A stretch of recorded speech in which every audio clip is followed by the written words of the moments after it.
Renegade Fight Crew. We are back for another episode here at the Renegade Fight. We are so glad to see y'all smiling faces. Glad to see you doing well through this times, through the winter season, snowing, wherever area you're in. I'm pretty sure that you're doing good. I hope that you're doing good.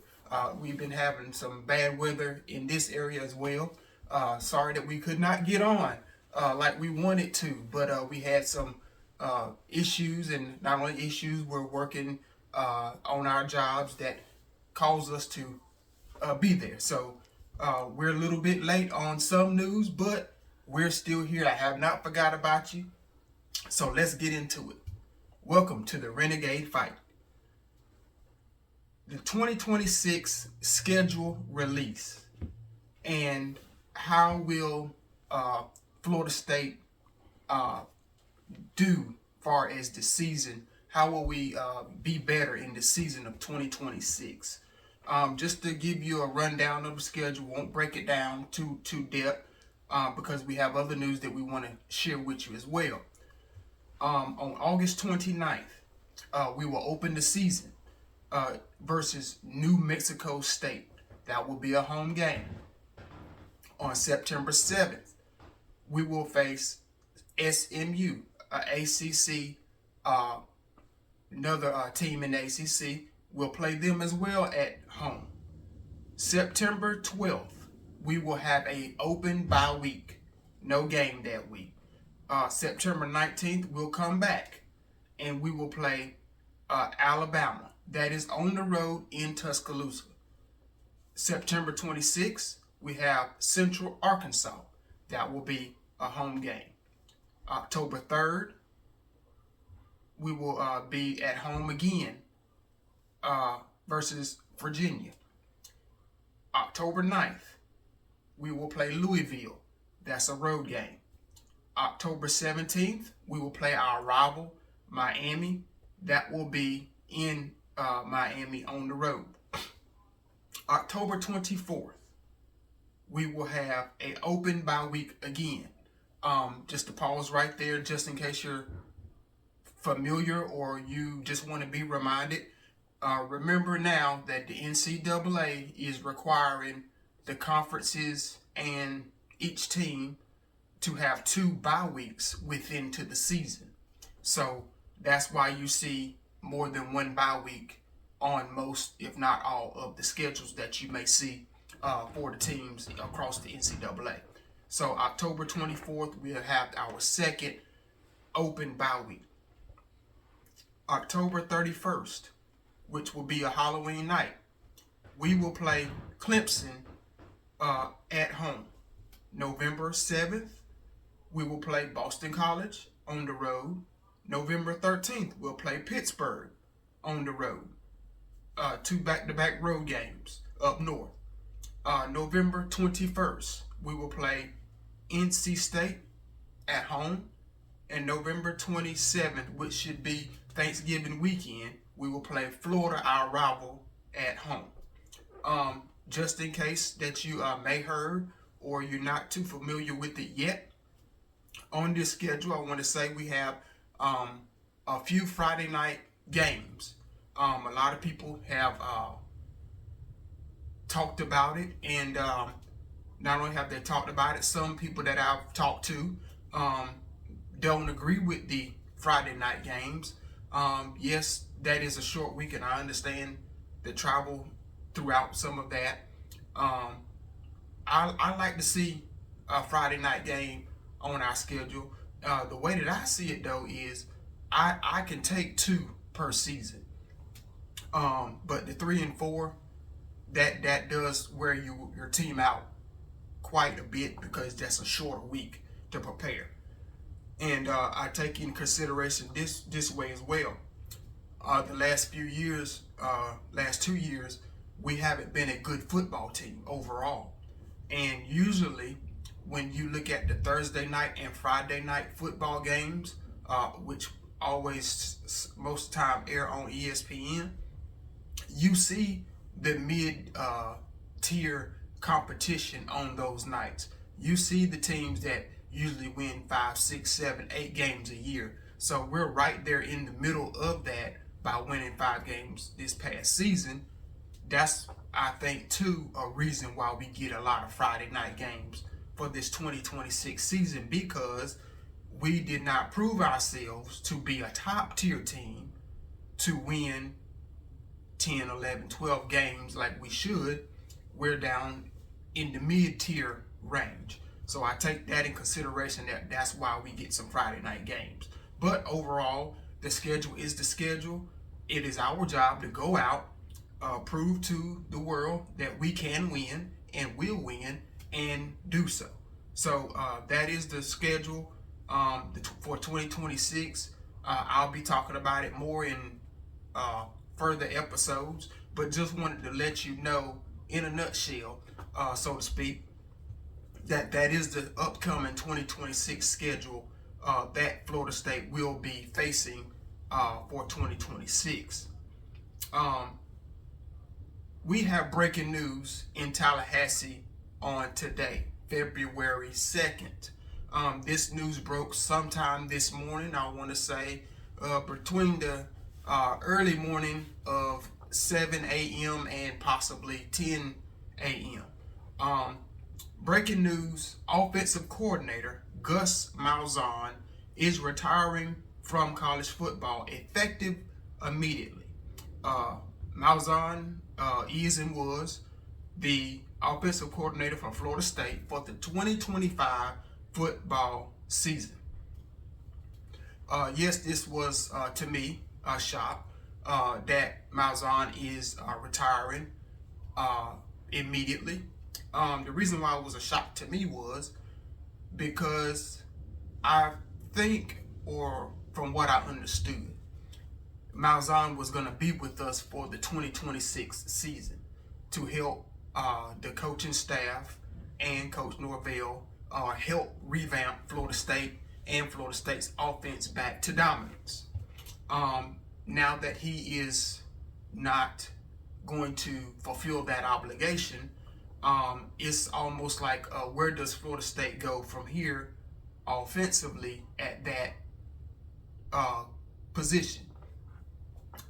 So Malzahn is no longer with us, but with that being said, Coach Malzahn, I guess I just speculating, not talking for him because I don't know the details in full, but just from my thinking, I'm thinking maybe it was just a little bit too overwhelming for him to continue to coach into the 2026 season because of maybe possibly his age, maybe possibly he was getting a little burned out. And from what I understand, he didn't have a long contract with Florida State coming in to start with. So he fulfilled 1 year, did okay, but not well as he thought he possibly could. So I guess he's stepping out of the way just to say, you know what, if I was in the way, let me go ahead and get out of the way and let someone else carry this team so that they could be better off in the long run.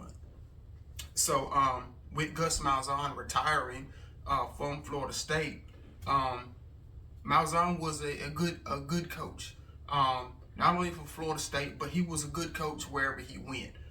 He served 35 years coaching in the NCAA as a head coach, offensive coordinator. He spent time, years, decades in the coaching ranks. So Coach Malzahn was a good coach wherever he went. He done the best he could at that stop to make that university better than when he left it. Coach Malzahn's coaching stops, not in specific order, but from what I know from seeing him on the sidelines and from just doing a little research, Coach Malzahn coaching stops. Of course, obviously, he was with Florida State for the 2025 season. He coached at University of Central Florida. He coached at Auburn as an offensive coordinator and a head coach. leading Auburn to the 2013 national championship. Um, he also coached at Arkansas State. Just to give you a little backstory on that 2013, if I'm not mistaken, I think Auburn was a undefeated 2013 team going into the national championship, where they faced Florida State, also undefeated. And of course, Florida State went on to win that national championship.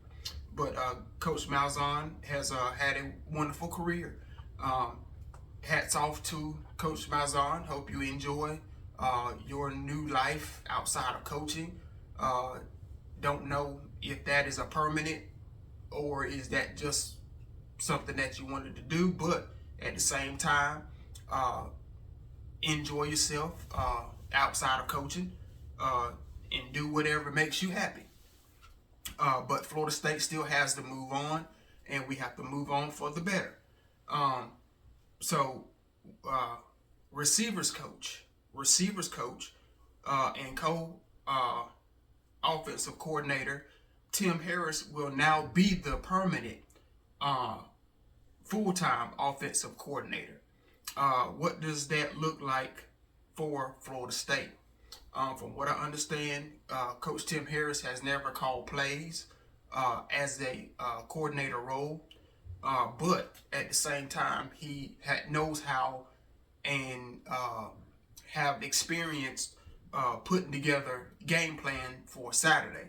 So new offensive coordinator Tim Harris, got to get used to saying that. He will also coach the receivers. Tim Harris will be the coordinator. Now, for what's being said about Tim Harris, and it's not so much about him, but it involves him. Coach Mike Norvell, it's been said that he will now take over play calling. Coach Norvell taking over play calling.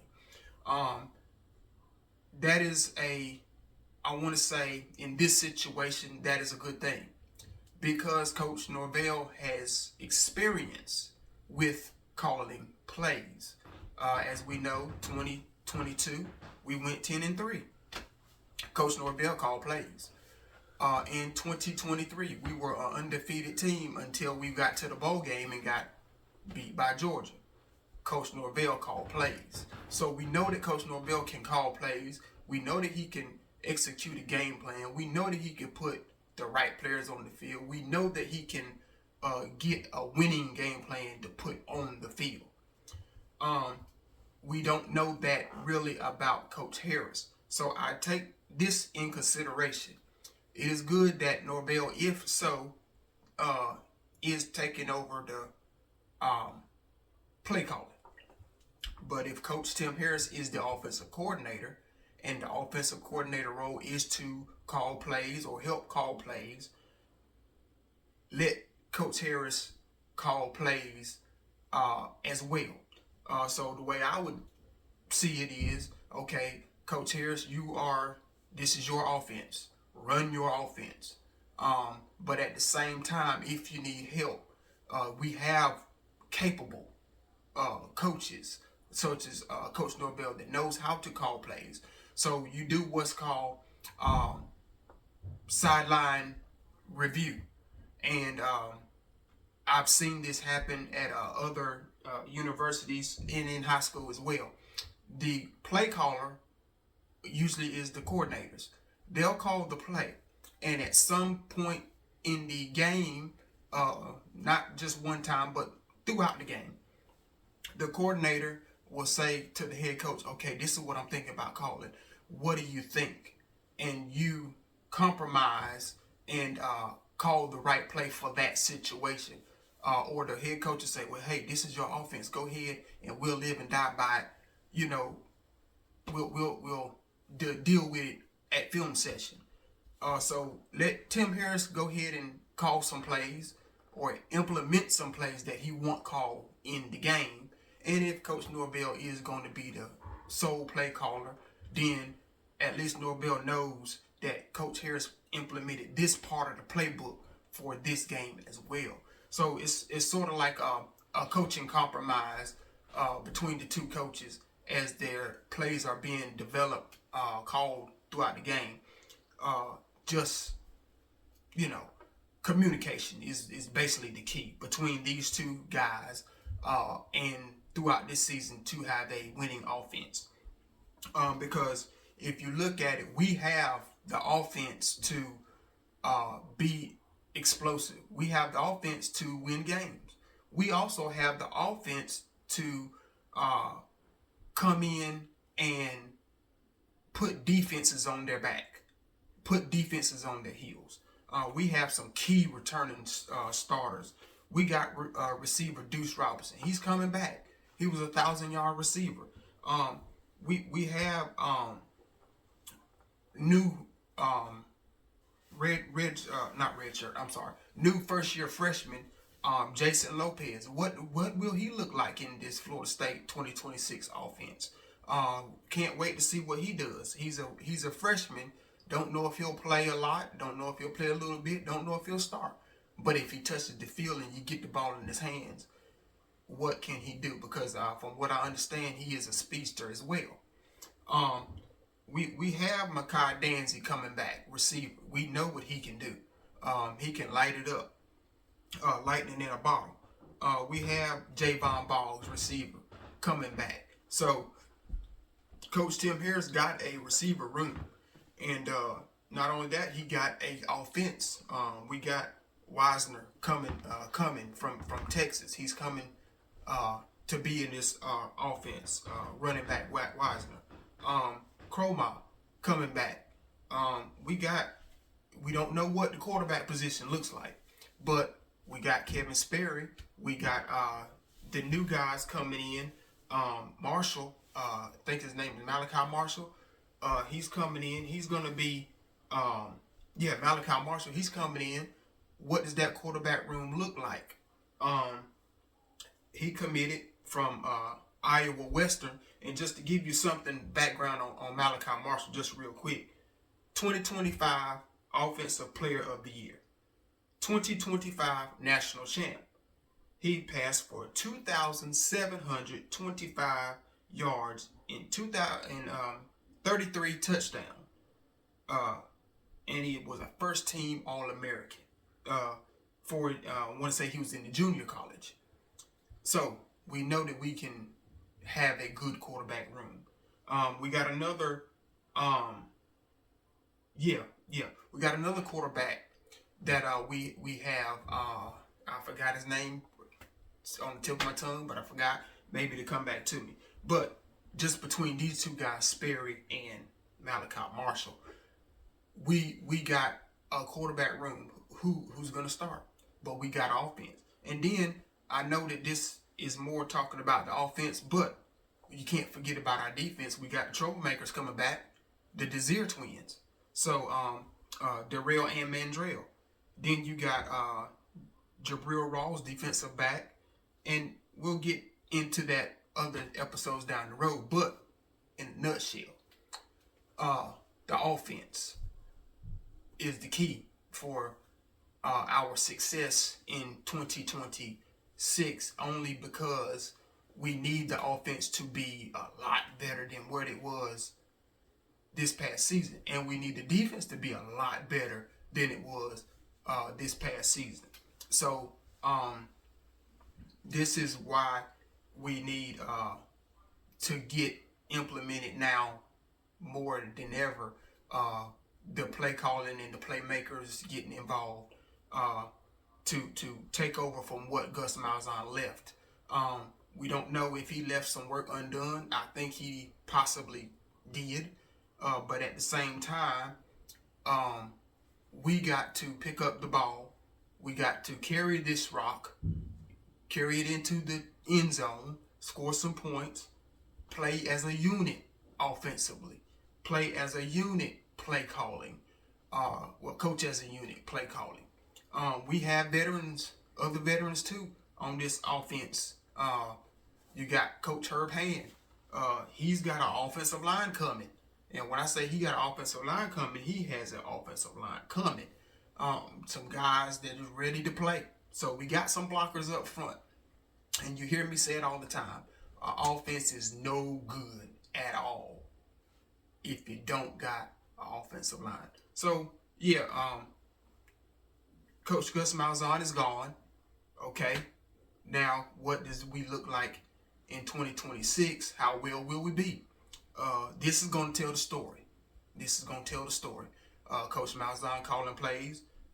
Tim Harris calling plays. Do it together. This is going to tell the story. So we got to be better offensively. But just let me back up just a touch real quick. Going back into the schedule. We should be 2-0 by the time we get to Alabama. SMU has a lot of talent coming back, but in our talent coming back, it'll be a good matchup. New Mexico State, we should go ahead and just beat them real good, like a tune-up game. But we should play SMU tough. And I know it's way, way, way too early to talk SMU right now. But at the same time, I hope we can be 2-0 going into Alabama, because we need to be playing at one level on high cylinders. We need to play top-notch football going into Alabama, because you just don't go in Tuscaloosa and, we're going to do whatever and win. No. That's a different animal that you got to face. So we got to be prepared. And not going to break down all of the schedule, but just for them first 2 or 3 weeks, we need to play all cylinders. And that's why it comes back rewinding that Coach Malzahn and Coach Tim Harris has to be on one accord calling these plays during SMU and New Mexico week, because it's going to really tell the story starting from Alabama week to the rest of the season on how well FSU can be. It is breaking news that Malzahn is gone. Not only is he gone, we got to move on as well. So just want to give you a little breakdown on that. We'll have some more shows for you in later on. I left some things on the table to talk about, but we'll talk about some other things on the next episode. But I just wanted to get on and spread the news, tell you about what's going on in Tallahassee, just in case you didn't know. That's what it is. I'm your host, RDJ. Like, share, subscribe, tell a friend about us, leave a comment. Hey, follow us on Instagram as well, The Renegade Fight. We'll see you next time, Noah family. Go Noes.